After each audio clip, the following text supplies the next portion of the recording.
Video में साफ साफ दिखाई दे रहा है कि चेन्नई को हराने के लिए हैदराबाद के फैंस ने काला जादू किया। असल में ये बात है कि शनिवार के शाम को हैदराबाद वर्सेस चेन्नई का मैच चला था। हैदराबाद के ग्राउंड में चेन्नई को लगभग 195 बनाने थे और उनकी सबसे बड़ी उम्मीद थी शिवम दुबे।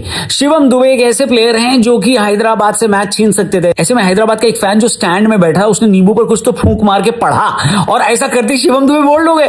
पूरा इंटरनेट सन्न रह गया और कहने लगा कि इस फैन ने कोई तो काला जादू करके चेन्नई को हराया है। अब ये बात कितनी सच है ये आपके विश्वास और अंधविश्वास पर निर्भर करती है, लेकिन इसके बाद एक और चीज वायरल हुई है और वो ये कि इसकी भी शिकायत चेन्नई ने बीसीसीआई से करी है। क्या बात कर रहे हैं? एक लेटर वायरल हुआ है सोशल मीडिया पर जिसमें चेन्नई ने बीसीसीआई से कहा है कि इस तरह के काले जादू आप लोग स्टेडियम में बंद करवाइए। कुछ लोगों ने इस लेटर को सच भी मान लिया, क्योंकि अगर चेन्नई वाले डीजे की कंप्लेंट कर सकते हैं तो फैन के काले जादू की भी तो कर ही सकते हैं। लेकिन हम आपको यहां बता दें कि ये लेटर पूरी तरह से फेक है। बेंगलुरु के डीजे की कंप्लेंट जरूर हुई है, लेकिन चेन्नई ने इस तरीके की कोई शिकायत नहीं करी है। ये पूरी तरह से फेक न्यूज है। हालांकि चेन्नई वालों को ये काला जादू सीख लेना चाहिए, क्योंकि उनके साथ अभी जो हो रहा है वो सही नहीं हो रहा भाई साहब। आयुष मात्रे जो चेन्नई के सबसे काबिल और डिपेंडेबल बल्लेबाज दिखाई दे रहे थे इस सीजन, वो पिछले मैच में इंजर्ड हो गए थे।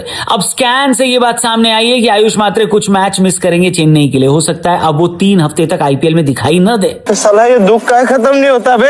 अब बताओ, ऋतुराज गायकवाड़ फॉर्म में नहीं है। ये कहा जा रहा था कि उनको नंबर 3 पर लाकर आयुष से ओपनिंग कराई जाए, लेकिन यहाँ आयुष मात्रे इंजर्ड हो गए। वैसे मैं आपको बताऊं, आयुष मात्रे के इंजर्ड होने की बहुत बड़ी वजह खुद ऋतुराज गायकवाड़ है, क्योंकि जब आयुष इंजर्ड हुए तब उनके बैटिंग पार्टनर ऋतुराज गायकवाड़ ही थे, जो कि टीम के कप्तान भी हैं। उस वक्त कमेंटेटर ने भी यही बोला कि अगर आयुष को इंजरी हुई है तो उनको रिटायर्ड हट करवा दो, बाद में खिला लेना। लेकिन आयुष ने खेलना जारी रखा, 1-2 रन भी लंगड़ा कर भागे। अब एक्सपर्ट्स ये कह रहे हैं कि इसी वजह से उनकी इंजरी और ज्यादा बिगड़ गई होगी और जो इंतजार 2 मैच का हो सकता था अब शायद वो 6 मैच का हो जाएगा। ये बात मैं भी मानता हूं और मुझे लगता है कि ऋतुराज गायकवाड़ को थोड़ी बेटर डिसीजन मेकिंग करनी चाहिए थी, लेकिन चेन्नई के पास आयुष का बिल्कुल लाइक टू लाइक रिप्लेसमेंट मौजूद है, उर्विल पटेल। अगले मैच में आपको पटेल खेलते हुए दिखाई दे सकते हैं। इस बारे में आप क्या सोचते हो कमेंट करके बताना। फिलहाल हम आपको कल के मैच के बारे में बता दें, जो कि बेहद ही बोरिंग और वन साइडेड रहा। लेकिन बोरिंग से याद आया, आपको इंटरेस्टिंग चीज सुननी है और देखनी है तो हमारे टीआरपी चैनल पर जाना। बंगाल और बंगाल चुनाव से जुड़ा बेस्ट पॉडकास्ट आपको मिलेगा, जहां पर नई चीजें तो जानने को मिलेंगी, बड़ी ऐसी इंटरेस्टिंग चीजें जो आपने पहली बार सुनी है, आपको बहुत मजा आएगा देखकर। लिंक डिस्क्रिप्शन और पिन कमेंट में दिया है। द रौनक पॉडकास्ट चैनल का नाम है और मृत्युंजय शर्मा जो कि एक ऑथर है, पॉलिटिशियन है, पब्लिक स्पीकर है, उनके साथ इस पॉडकास्ट में हमने बहुत सारी नई चीजें डिस्कस की हैं। जरूर देखना, अपने दोस्तों से भी पॉडकास्ट को शेयर करना। वीडियो में आगे बढ़ते हैं। चलो कल के मैच की बात करते हैं। लखनऊ वालों ने कल के मैच में टॉस जीतकर बॉलिंग ली और पहला विकेट भी जल्दी ले लिया। इस पूरे सीजन डेंजरस रहे प्रभसिमरन सिंह। मोहम्मद शमी की पहली ही गेंद पर आउट हो गए, लेकिन लखनऊ वालों के हिस्से मुस्कुराने का ये पहला और आखिरी मौका आया था, क्योंकि इसके बाद उन्हें हंसने का मौका नहीं मिला। इसके बाद प्रियांश आर्या और कूपर कॉनली ने जो किया, शास्त्रों में उसे त्राहिमाम कहा जाता है। प्रियांश आर्या तो खासकर ऐसे बैटिंग कर रहे थे जैसे गेंदबाजों ने उनसे उधार लेकर वापस नहीं किया हो। भाई 300 की स्ट्राइक रेट से खेल रहा था ये लड़का। मुझे तो इंडियन क्रिकेट सिलेक्टर्स के लिए चिंता हो रही है कि वो लोग किस किस को सिलेक्ट करेंगे और किस किस को छोड़ेंगे। जाहिर सी बात है, जिसको छोड़ेंगे उसके लिए गाली खाएंगे। आर्या जी का लड़का प्रियांश 37 बॉल में 93 बनाकर आउट हुआ। अपनी सेंचुरी से सिर्फ 7 रन से चूक गया।